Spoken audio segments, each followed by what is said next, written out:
Bonjour à tous, ça fait maintenant un peu plus de 26 semaines que j'ai commencé mon défi Portrait 52, ça veut dire qu'on a dépassé la moitié du projet et je vais vous en parler aujourd'hui.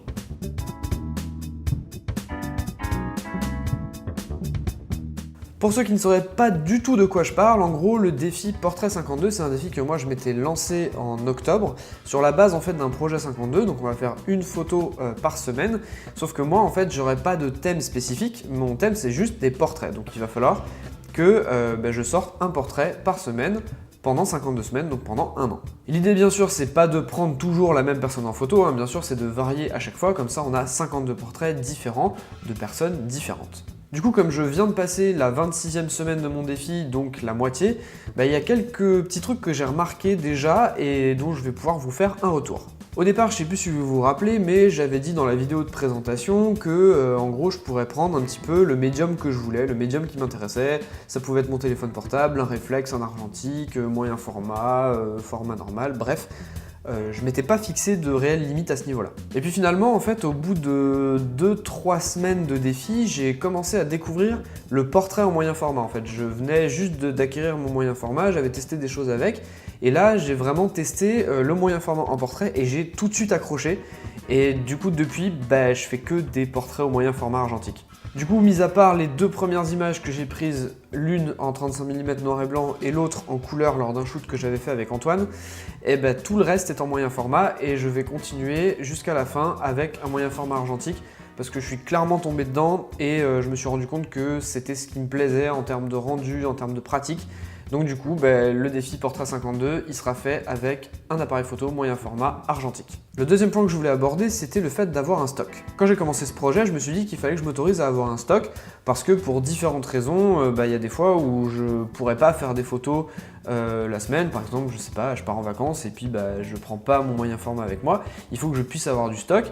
Et puis il y a des fois aussi où il y a d'autres contraintes même de la vie courante qui font que on fait pas forcément de photos, on a un peu moins de motivation et du coup je m'autorisais à avoir un stock. Et le problème de ce truc là, c'est que ça peut rendre feignant, c'est-à-dire qu'on fait beaucoup de photos à un moment et puis après on est cool tout au long de l'année.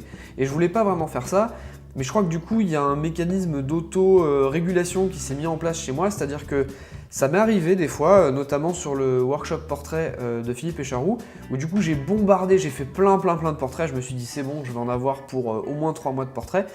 Et en fait, c'est pas qu'il y avait des portraits que j'avais... Bon, il y avait des portraits que j'avais pas réussi, mais il y a aussi des portraits où j'étais content, mais je les trouvais pas si fous que ça en fait. Et au final, de cette série de portraits lors du workshop, j'ai dû en sortir 4, quelque chose comme ça, sur peut-être la dizaine ou la quinzaine que j'en ai fait.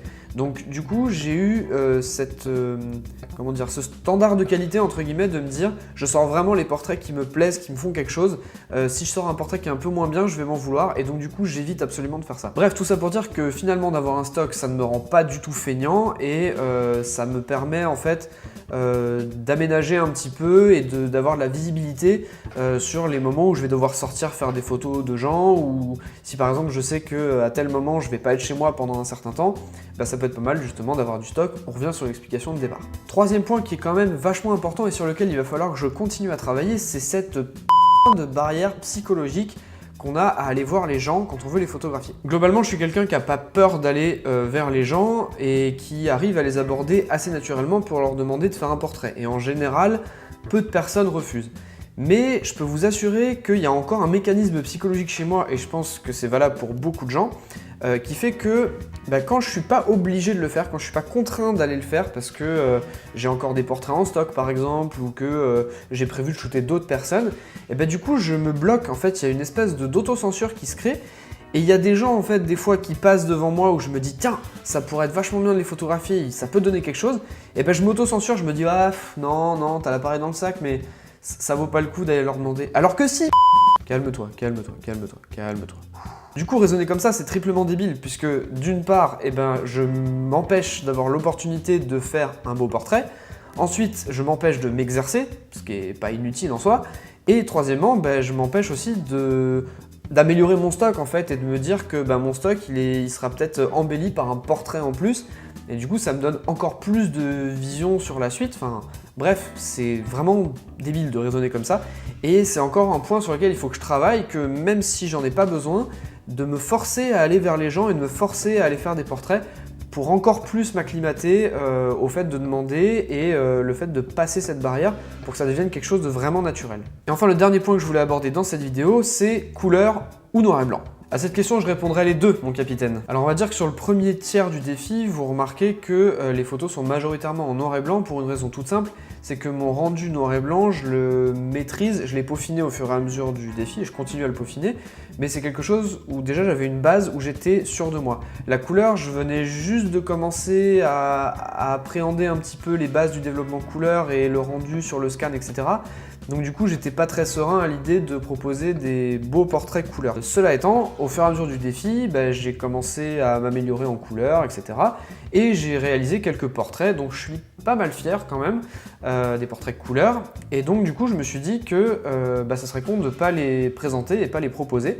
Donc à partir de, ça doit être la 25 ou 26e semaine, je sais plus exactement, j'ai commencé à publier des portraits en couleur. Et donc pour garder une espèce de cohérence, je pense que le deuxième tiers du défi, donc on va dire peut-être 2-3 mois je pense, quelque chose comme ça, je vais me mettre à la couleur, je vais m'obliger à faire que de la couleur, et puis peut-être qu'à un moment je reviendrai en noir et blanc. Voilà, c'est une idée, une autre contrainte que je me mets. En tout cas pour l'instant je suis sur la couleur, ça me permettra de peaufiner encore mon rendu couleur et de voir un petit peu l'évolution au travers du projet. Voilà, c'est à peu près tout ce que j'avais à vous dire dans cette vidéo sur mon ressenti et en tout cas les choses que j'avais pu remarquer à mi-projet. Je vous donne rendez-vous dans 6 mois pour le bilan final de ce projet et ce que je vais pouvoir en dire. Et en attendant, je vous dis à la prochaine fois. Salut!